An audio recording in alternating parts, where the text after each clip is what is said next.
బయట ఫుల్ ఎండ కదా, అందుకే చల్లగా ఇంట్లో ఏమైనా చేసుకుందామని ఈరోజు అయితే మ్యాంగో షేక్ చేస్తున్నాం.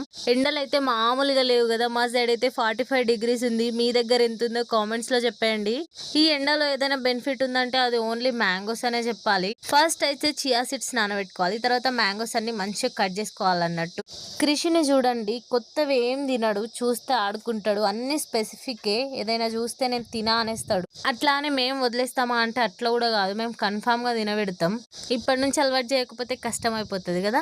వీటిని ఏమంటారో నాకైతే తెలియదు, చియా సీడ్సా సబ్జా సీడ్సా నాకు తెలియదు. మీరైతే కామెంట్స్ లో చెప్పేయండి. కట్ చేసుకున్న మ్యాంగోస్ ని ఇట్లా మిక్సీ పట్టుకోవాలి. ఎంతో మంచిగా కనిపిస్తుందో కదా, దాంట్లోనే మిల్క్ యాడ్ చేసుకోవాలి. మ్యాంగో కట్ చేసేటప్పుడు కొన్ని పీసెస్ పక్కకు పెట్టుకోండి, దాంట్లోనే యాడ్ చేసేసుకోండి.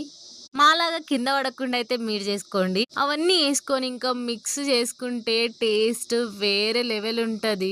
మిక్స్ చేసుకొని ఒక ½ లేదా 1 hour ఫ్రిడ్జ్ లో పెట్టుకోండి. ఫ్రిడ్జ్ లో పెట్టుకుంటే చల్లగా అవుతుంది కదా, ఏమైనా టేస్ట్ వస్తుందా. ఇంకా ఎండాకాలంలో ఏమైనా తినాలనిపిస్తుంది కానీ ఏం తినాలో అర్థం కాదు. అట్లాంటి టైంలో ఇట్లా చేసుకొని తినండి, టేస్ట్ వైజ్ సూపర్ ఉంటది. మీరు సబ్స్క్రైబ్ మర్చిపోకండి గైస్.